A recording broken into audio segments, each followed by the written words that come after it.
Hello, everyone. Welcome to our chart webinar. Today we have Alexa Arreola of Piada Group presenting on PowerPoint and Canva design. Welcome, Alexa. Thanks for joining us today. Thank you, Tara. I appreciate it. Alrighty. Hey, everybody. My name is Alexa Arreola. I am with Piada Italian Street Food. I am a regional training and openings manager. I've been with them for about 2.5 years, but I've been in the restaurant industry for about 13 years in total. Today, what I'm going to be going over is Canva and PowerPoint and really how to enhance your presentation and how to use templates and tools and just how to go over the basics of that. So to begin with, we're going to go over a PowerPoint design. So really enhancing your presentation and how to really feel confident in doing that, whether this is your first time in a training role, a hospitality role, really just making sure you have the fundamentals and the basics and how to use PowerPoint to its best ability for your usage as a tool. So for today, I'm going to be going over just an introduction of that, going over the overview of PowerPoint design, key features of PowerPoint design, give you a little live demonstration of some of my top tools that I love to use, some tips and best practices, and any questions and answers going over PowerPoint itself. And then we'll jump into Canva itself. So my biggest thing was going over PowerPoint Designer. So what is PowerPoint Designer? So PowerPoint Designer is a feature that automatically suggests design layouts based on the content to add as your slide. I know one of the biggest things that I used to struggle with was being able to figure out how I was going to get all of my content and everything that I felt super confident in into a PowerPoint, but making it engaging, making it fun, making it sticky, making it, make want people listen to me. So it really helps out with kind of just that content creator end if you're not super confident on that. Because when you feel confident about your presentation, you want to lead and you'll feel better about presenting itself. Why use PowerPoint Designer? So it saves time on design while enhancing your professional results. Enhances visual appeal and clarity of the presentation, not making it feel like you have to add too much information, too many words on there, rather than just being able to talk about what you know and what you feel really confident in, but still feeling confident in the design that it has itself without it being too much on the screen. Alrighty.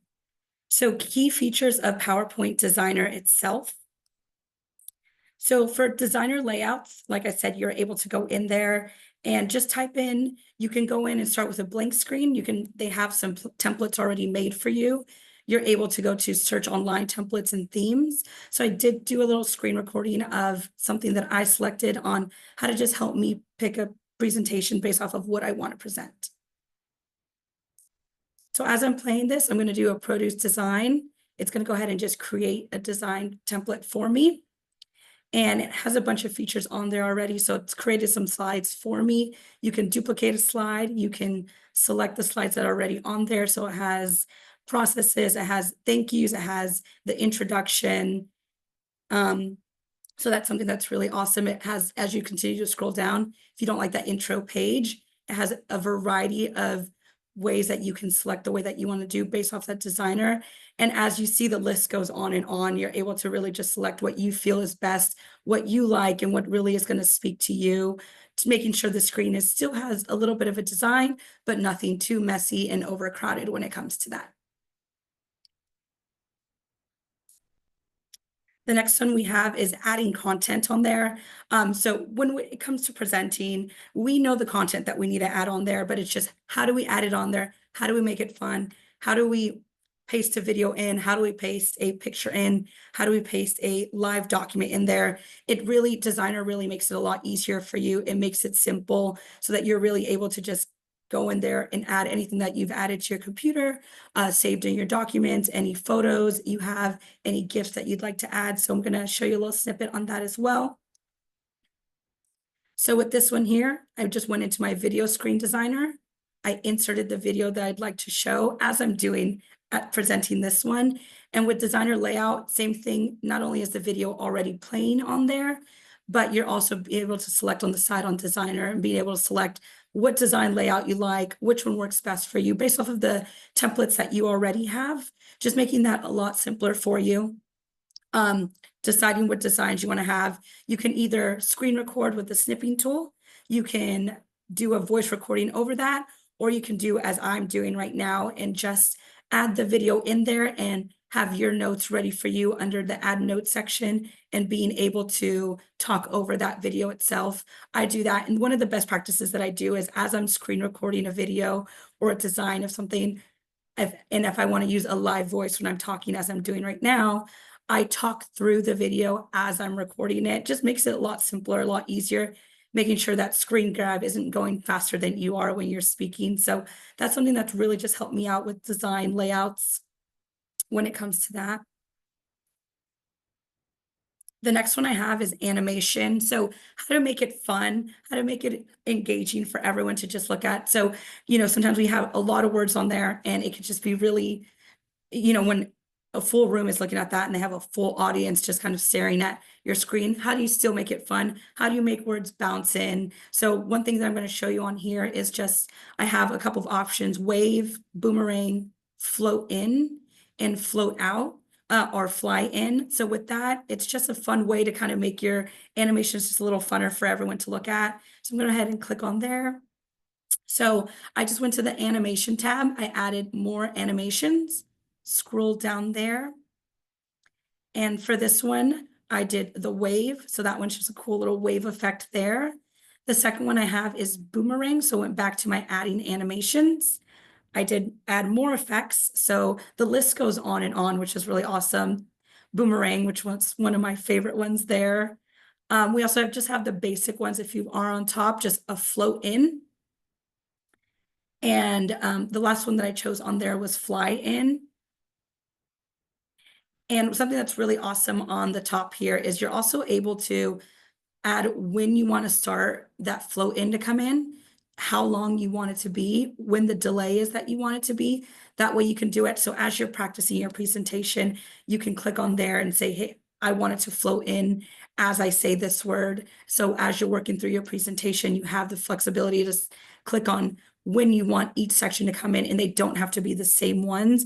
Or you can just do a quick appear. That way, as you're speaking and you're giving a presentation, it's not all just coming out at once. So if you're asking possibly like a question, so what do we think is the importance of training? It doesn't pop up there. The answer isn't already there, and you don't feel like you have to talk ahead of the slide itself.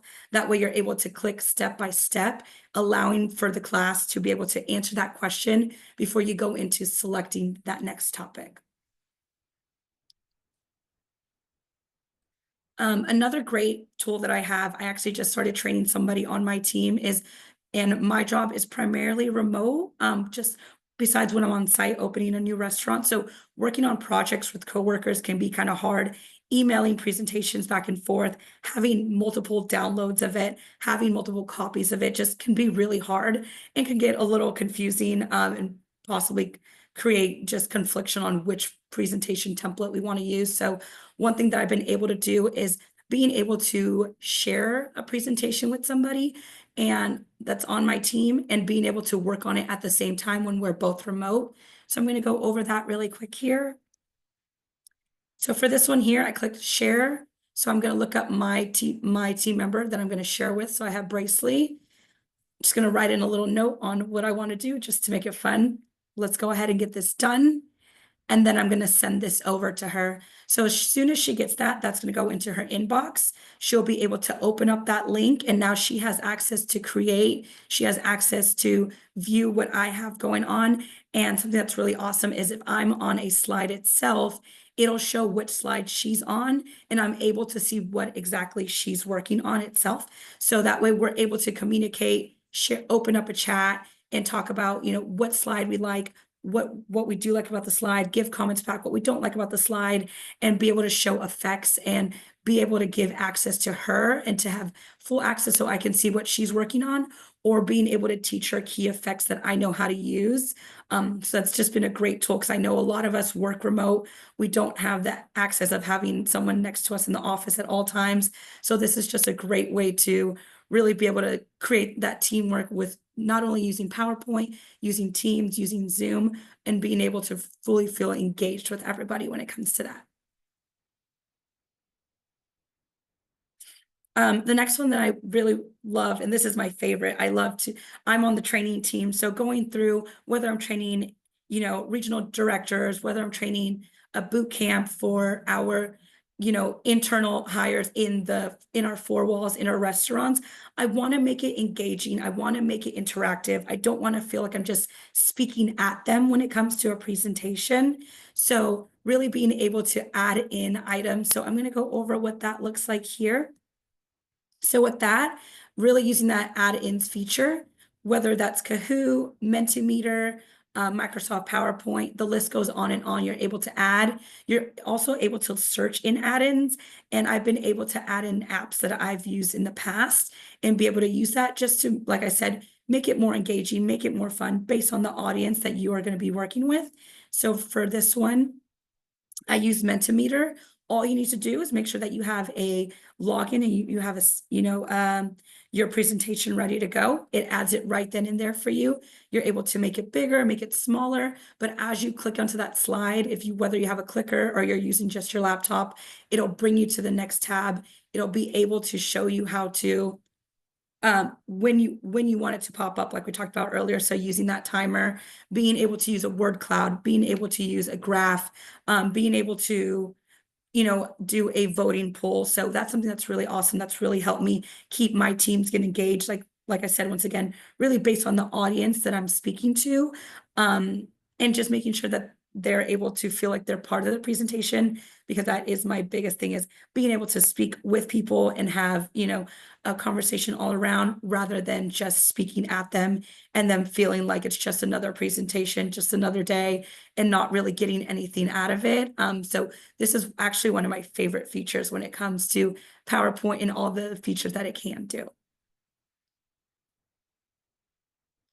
So some of my tips and best practices is keep content concise, use bullet points instead of long paragraphs. Sometimes when we tend to put long paragraphs in there, we tend to just stare at the screen and just read off of it. And you're not looking at the audience. You're not seeing who's engaged. You're not seeing who's paying attention. Rather than that, you're just staring at the bullet points, or at the long paragraph. So using those bullet points really helps with you just remembering the key conversations that you're going to be having during those bullet points, using the add note section, whether you like to use index cards, whether you like to use Keynote on your phone. Just having those bullet points, if you are the subject matter expert about what you're talking about. So once you look at that bullet point, it's going to click to you and you're going to know exactly what to talk about, and it's going to be concise. And at times with presentations and based off of the audience that you have, you may want to tweak what you're saying a little bit. So you don't want to feel restricted to just sticking to what that long paragraph says, to really just make sure the team is engaged when it comes to a PowerPoint. Utilizing white space, so leave plenty of space around key elements for better readability. So making sure like I said, once again, it's not crowded, it's not overwhelming, it's not messy to look at, because we're going to lose people's attention when it comes to that. And then use high quality visuals. Always select clear and relevant images to enhance your message. Make sure it's not something that, you just downloaded from your phone and it's not engaging, because at the end of the day, when people are watching our presentation, they are looking at that. They are judging on what that looks like, and it may take their focus away. So we really just want to make sure that, it's high quality, just as you're presenting with the subject matter expert information that this will also help with that engagement as well. So the next piece that I'm going to talk about is Canva.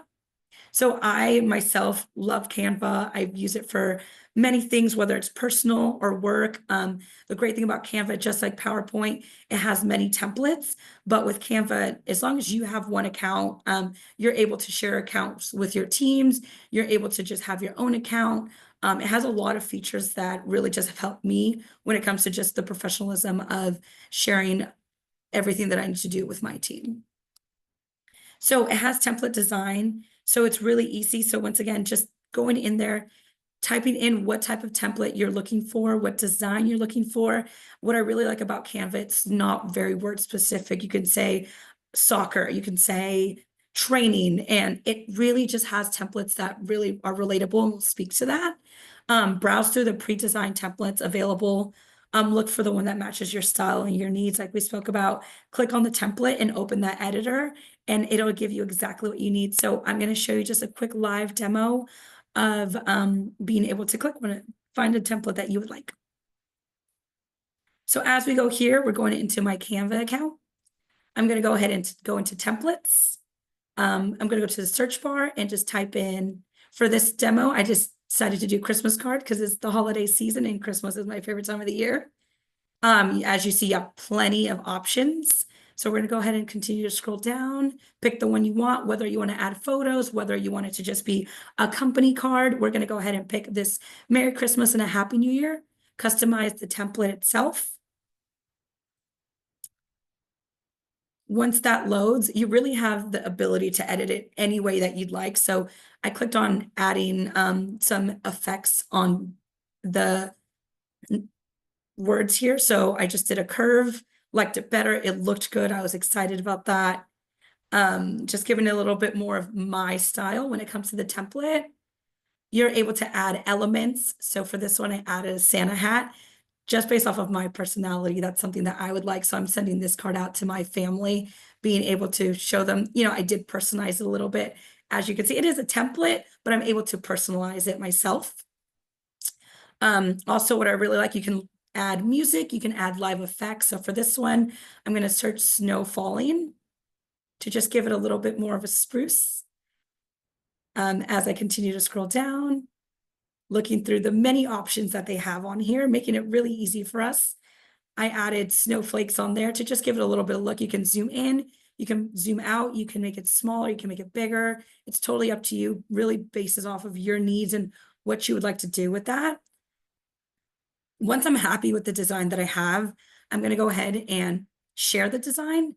I'm able to download it. I'm able to share it with my team. I'm able to, get the link myself. However you would like to share this, there's many possible ways to do that when it comes to that. So for this one, I'm just going to go ahead and download it. So that way I'm able to share the link and send it in an email with my team so that they're able to see it, and with my family as well. Gives you a little preview of what that's going to look like. I'm happy with it. And it really didn't take much effort. That took me less than 2 or 3 minutes to put in what I really wanted and make it personalized to myself, but without having to put in that work, because I did not go to design school, but I still want it to look like I put in that effort, and I still want it to be part of that holiday spirit, whatever that template may be, whether that's training, hospitality, whatever specific it is to yourself. For this one, I'm going into how we can use it for working with our teams. So for this one, I have a file for our template. I do open new restaurants. So for this one, we always have to edit this template. We always have to edit the date. So instead of having a PDF, you can just go in through here and put that in there. So I'll show you what that looks like there. So for this one, it has all the projects that I've worked on myself, and my team's able to see it. I'm able to add and give access to anybody that would like on my team. So whether that's giving them access to just be able to see it, or giving them access to be able to edit it, very much just like PowerPoint, but Canva really brings it to that next level of having templates that you can really edit yourself, work on things that you can work on yourself. The other thing is being able to print it. So instead of having to save this, download it, then go into Staples, create an account there, you can actually just get prints sent to your door just from here. So instead of opening too many templates, you just have one place where you can go and have just a one-stop shop to get all of this done and completed. So those are the features that I have for PowerPoint and Canva. I hope those were helpful. Those are really just the beginners on just how to use PowerPoint and Canva. I know when I first started, I was just really afraid to use those features. They were very wordy. So being able to really just discover, just work through it. I learned a lot of this through YouTube, trial and error, but it really has helped me out in the long run. And all right, and that is all I have. Thank you so much. Okay, thank you so much, Alexa. Everyone, if you are want to send in some questions, I have some coming into the Q&A section and some into the chat. You can send it into either one. The first question is, what do you think is the most common mistake people make when using PowerPoint? The most common mistake, and I think I've kind of hit on this a little bit, but I speak from experience, is putting too many words up there, having it just filled with verbiage that you're just not confident in, and you're just reading off of the paragraph itself. And it really makes you nervous whether you're stumbling over your words. I would say that's really the most common mistake, is just filling it with too much verbiage, too much language on there, and not making you feel confident in yourself. Okay, second one is, how do you prepare for delivering a presentation using PowerPoint?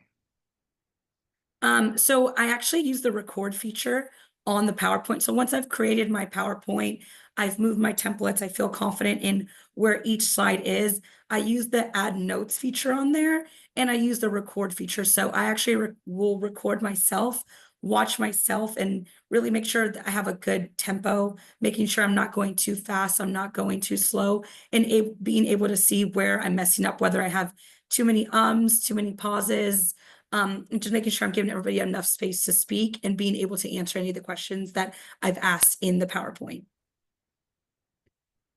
Okay, next we have, can these tools be used effectively on mobile devices, or do you recommend working on a desktop? I would recommend working on a desktop. It would be the easiest to use these tools. What are the common mistakes people make when using PowerPoint Designer or Canva, and how can we avoid them?